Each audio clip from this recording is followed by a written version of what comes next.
In the history of the old African empires and kingdoms, only few names stand very tall as that of Oyo Empire.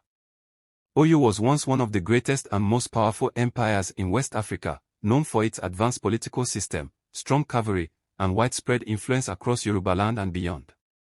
But like many great civilizations, it collapsed not just from foreign invasion, but from internal weaknesses and the betrayal from one of its own and most trusted army general known as Afonja, the Aonikokonfo. This is the true story of how ambition, pride, and poor decisions opened the gates of Yeruba land to the Fulani jihadists, bringing an end to the mighty Oyo Empire. So guys, my name is Richard, and you are watching Shadowyan Stories.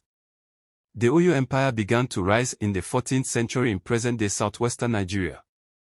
Its capital was Old Oyo, Oyoa, located in the savannah north of the forest region. The empire was ruled by a king called the Alefin, who was advised by a council of noble elders known as the Oyo Messi. Oyo grew powerful through trade, military conquests, and its famous cavalry. Its influence stretched far across Yorubaland, the Dahomey, now Republic of Benin, and even parts of the Niger River regions. At its height, the empire controlled towns and vassal states who paid tribute regularly. On the year 1833, the entire people of Oyo gathered together in a lavish ceremony to celebrate Sango festival. But exactly 2 years later in 1835, Oyo would gather again.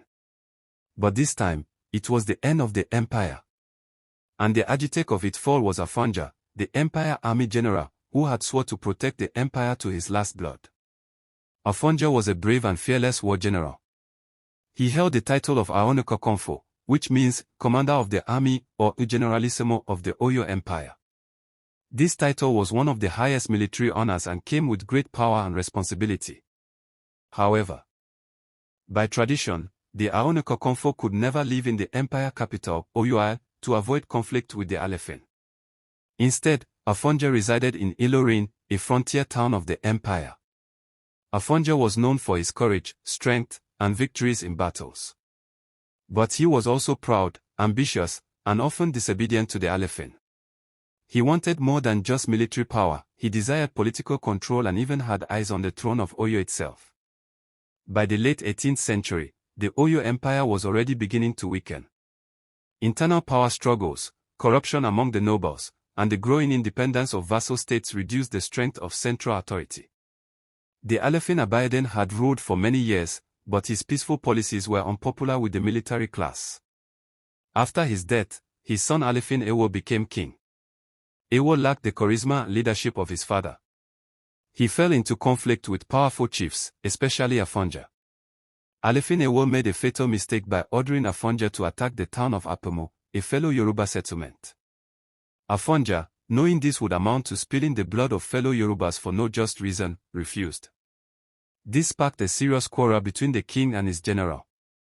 Afonja, seeing an opportunity, turned to the Oyo Messi and demanded the ritual suicide of the Alefin, a traditional law which allowed the council to order the king to die if he was no longer fit to rule. The Oyo Messi agreed. Ewo was forced to commit suicide, but before he died, he cursed Afonja, saying, "May your children serve your enemies, and may you die in the midst of fire." After the king's death, Afonja began to act like an independent ruler. He opened Ilorin to foreign settlers, especially the Fulani Muslims from the north who were fleeing the Sokoto Caliphate's war campaigns.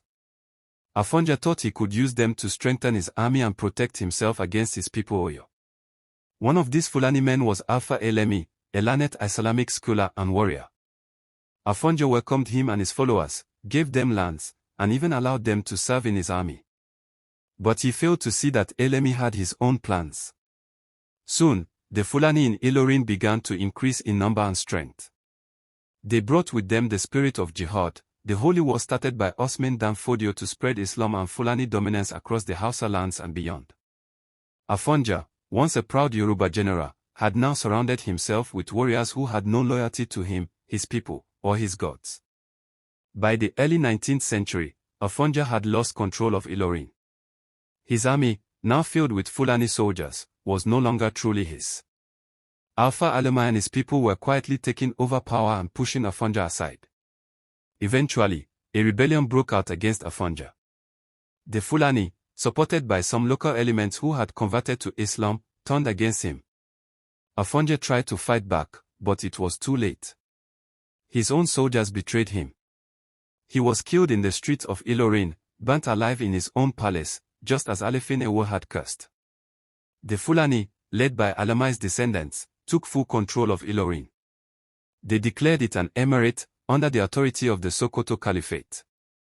Ilorin, once a Yeruba town, was now ruled by Fulani emirs who spoke Hausa and followed Islamic law. After Afonja's death, the Oyo Empire collapsed rapidly. The military had lost its most powerful general, and the frontier town of Ilorin had become an enemy base. The Fulani began to push further south, raiding Yoruba towns and villages. Oyo, the old capital, was eventually abandoned due to repeated Fulani attacks. The once great Oyo Empire was now a shadow of itself. The Alefin moved the capital to New Oyo, Oyo Ateba, but it was never as powerful again. The Fulani established emirates in Ilorin and other parts of the north. Yorubaland became divided and weakened. It took the rise of new, like Samuel Ajayi Crowther, Obafemi Awolowo, and others many years later to revive Yoruba pride and identity. The fall of the Oyo Empire is a lesson in leadership, unity, and betrayal. Afonja's ambition and refusal to obey tradition led to the downfall of his people. By trusting foreign powers and allowing outsiders to dominate his army, he unknowingly sold his land to those who would later destroy him. The Fulani conquest of Ilorin was not just a military victory, it was a cultural takeover that changed the identity of a whole region.